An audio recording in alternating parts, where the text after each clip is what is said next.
Poland এক হতাশার নাম।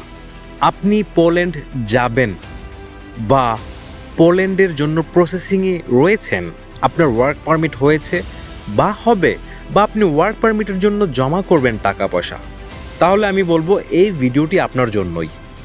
পুরো ভিডিওটি না টেনে দেখুন, আশা করি আপনার সম্পূর্ণ তথ্য আপনি পেয়ে যাবেন পোল্যান্ড সম্পর্কে।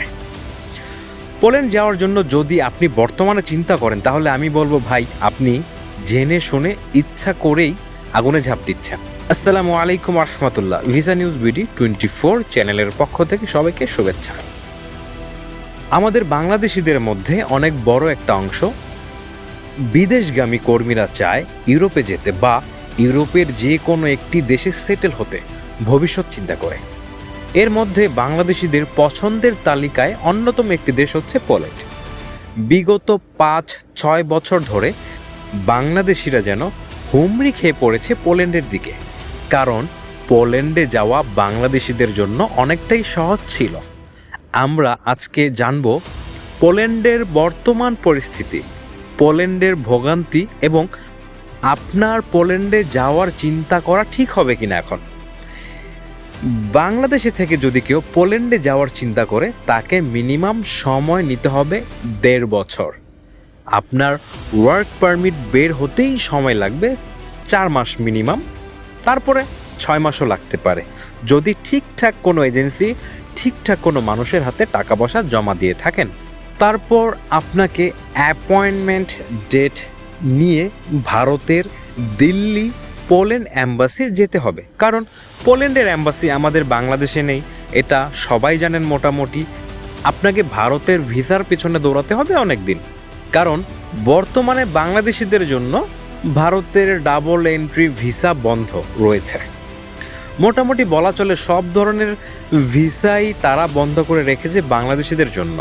আচ্ছা, যাই হোক, ধরে নিলাম আপনি ভারতের ভিসা পেয়ে গেলেন, আরও 6 মাস পর হোক বা 1 বছর পর হোক, মানে আপনি ওয়ার্ক পারমিট পেয়েছেন 4 মাস পর, 6 মাস পর, তারপরে আবার ভারতের ভিসার জন্য অ্যাপ্লাই করলেন। সেই ভিসা পেতে পেতে আপনার আরও 6 মাস, 4 মাস, 9 মাস। অ্যাপয়েন্টমেন্ট ডেট নিতেও কিন্তু আপনার সময় লাগবে ভাই।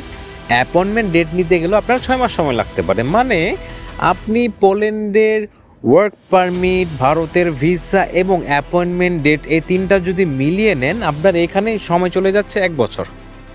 আপনি দিল্লি যেতেই পোল্যান্ডের ভিসার জন্য আবেদন করতে। তারপর আসি, ভারতের ভিসা খরচ থেকে শুরু করে সেখানে যাওয়া আসা, থাকা, খাওয়া সব কিছু মিলে 1 থেকে 1.5 লক্ষ টাকা খরচ করে আপনি ভারত গেলেন।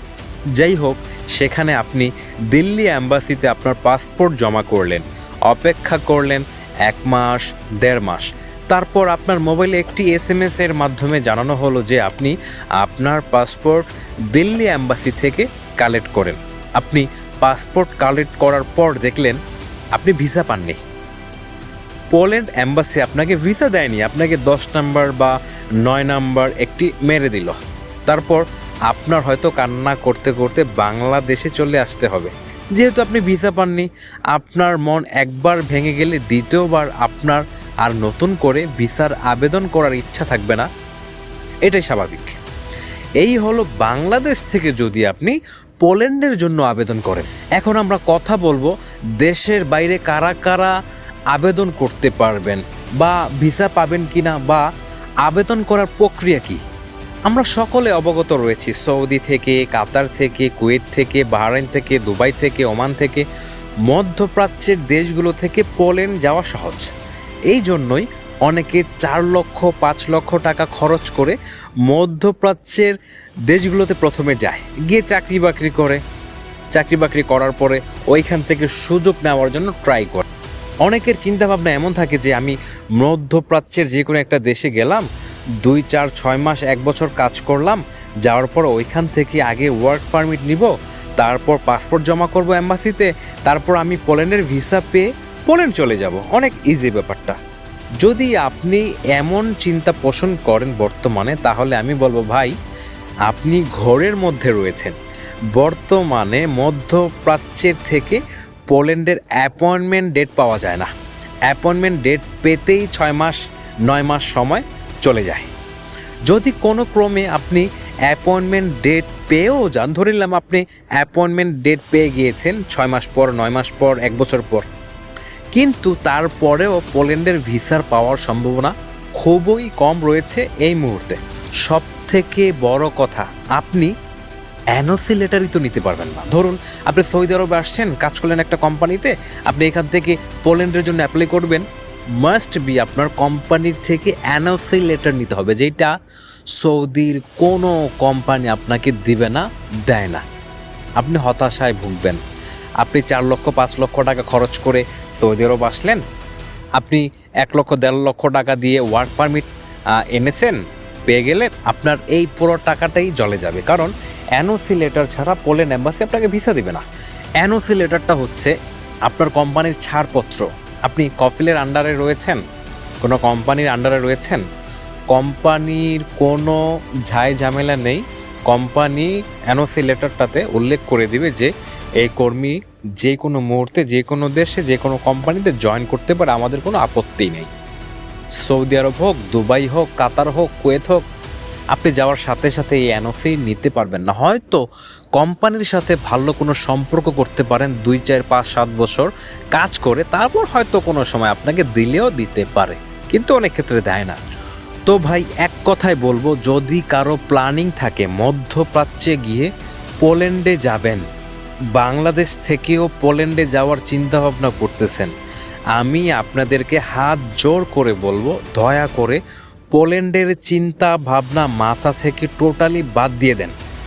কারণ ইতিমধ্যে অনেক বাংলাদেশি ভাইয়েরা টাকা পয়সা লস খেয়েছে, জীবনের থেকে অনেক মূল্যবান সময় নষ্ট করেছে, আশা আকাঙ্ক্ষা স্বপ্ন সব কিছু বরবাদ করেছে এই পোল্যান্ডের জন্য। তাই আপনার উচিত হবে এই পোল্যান্ড নিয়ে চিন্তা ভাবনা একেবারেই মাথা থেকে ঝেড়ে ফেলা। যারা ওয়ার্ক পারমিট পেয়েছেন, ওয়ার্ক পারমিট পাবেন, তাদেরও উচিত হবে এই পোল্যান্ডের জন্য আর 1 সেকেন্ড 1 মিনিটও সময় নষ্ট না করা। এই মুহূর্তেই আপনার উচিত হবে পোল্যান্ডের চিন্তা ভাবনা আপনার মাথা থেকে চিরতরে মুছে ফেলা, মাথা থেকে ঝেড়ে ফেলা। এইটাই সর্বোত্তম হবে বর্তমান প্রেক্ষাপটে। আশা করি আপনি অল্পতেই বুঝে যাবেন যদি আপনি জ্ঞানী হয়ে থাকেন। যদি ইউরোপে যাওয়ার কোনো প্ল্যানিং থাকে, ঠিক আছে, আপনি মধ্যপ্রাচ্যের যে কোনো দেশে যান, কিন্তু মাথায় রাখবেন মধ্যপ্রাচ্যের যে কোনো দেশে গেলে বর্তমানে কিন্তু এনওসি লেটারটা সমস্যা হয়ে দাঁড়াবে।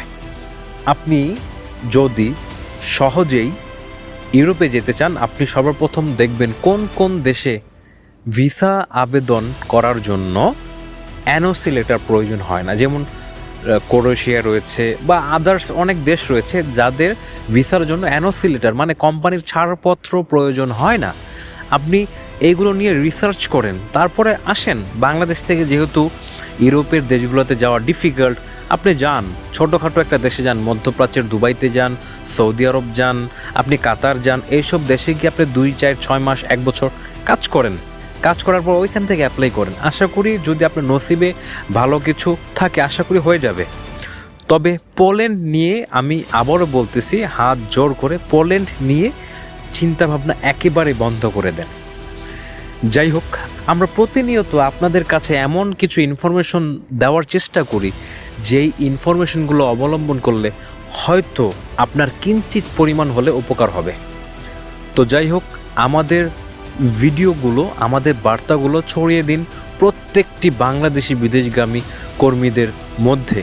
কারণ কেউ না কেউ আমাদের ভিডিওগুলো দেখলে হয়তো বা কিঞ্চিত পরিমাণ তার উপকার হতে পারে।